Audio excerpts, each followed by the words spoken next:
ကျမတို့လုပ်နေတဲ့တနိုင်တစ်ပိုင်းစီးပွားရေးလုပ်ငန်းအသေးစားစီးပွားရေးလုပ်ငန်းဖြစ်တဲ့ဖျောင်းနိုင်လုပ်ငန်းလေးပေါ့နော်တနိုင်တစ်ပိုင်းလုပ်တဲ့ဖျောင်းနိုင်လုပ်ငန်းလေးရဆိုရင်လျှက်စစ်မီးမလိုပါဘူးရှင်နော်လျှက်စစ်မီးမလိုပါဘူးမီးကိုဘယ်နေရာလေးမှာပေးရလဲဆိုတော့ဘယ်နေရာမှာသုံးတာလဲဆိုတော့တစ်ချက်လိုက်ကြည့်ပေးနော်အားလုံးမင်္ဂလာပါရှင်ဘဒုံမှာဖျောင်းနိုင်လုပ်ငန်းနဲ့ဤပညာမျှဝေခြင်းကနေကြိုဆိုလိုက်ပါတယ်နော်ဒီမှာဖျောင်းကုန်မှာဆိုရင်ကျမတို့ဘာလျှက်စစ်မီးမှကျမတို့မသုံးထားဘူးเนาะလျှက်စစ်မီးလည်းမသုံးထားဘူးဘာမီးမှမသုံးထားဘူးပေါ့เนาะဒီဆိုလာမီးလည်းသုံးစရာမလိုဘာမှမလိုဘူးပေါ့เนาะဒီဖျောင်းကုန်လေးတွေရပေါ့เนาะ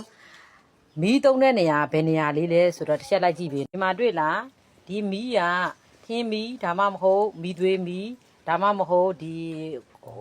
လောင်စာတောက်ဖွဲခွန်ပေါ့เนาะဒါတွေနဲ့သုံးလို့ရတယ်အဲ့ဒါကဘယ်လိုနေရာမျိုးမှာသုံးတာလဲဆိုတော့ဒီမှာဖျောင်းနေတွေ့လားဖျောင်းကလာရင်အတုံးနဲ့လာတယ်ပေါ့နော်အဲ့ဒီအတုံးကိုဒီလိုအည်ပျော်တဲ့နေရာမှာကျမတို့ကမီးသုံးရတယ်အဲ့ဒီနေရာမှာပဲမီးသုံးရတယ်ကြံတဲ့နေရာမှာမီးသုံးစရာမလိုဘူးเนาะဒါကြောင့်မလို့တနိုင်တစ်ပိုင်းအနေနဲ့ဖျောင်းလုပ်ငန်းလုပ်မယ်ဆိုရင်လျှက်စစ်မီးမလိုပါဘူးရှင်ဆိုလာမီးလည်းမလိုပါဘူးရှင်เนาะသိကြမယ်လို့ထင်ပါတယ်ကျေးဇူးအများကြီးတင်ပါတယ်ကိုယ့်အတွက်အကျိုးတစ်စုံတရာရှိရင်လိုက်ရင် share လေးလုပ်ပေးနော်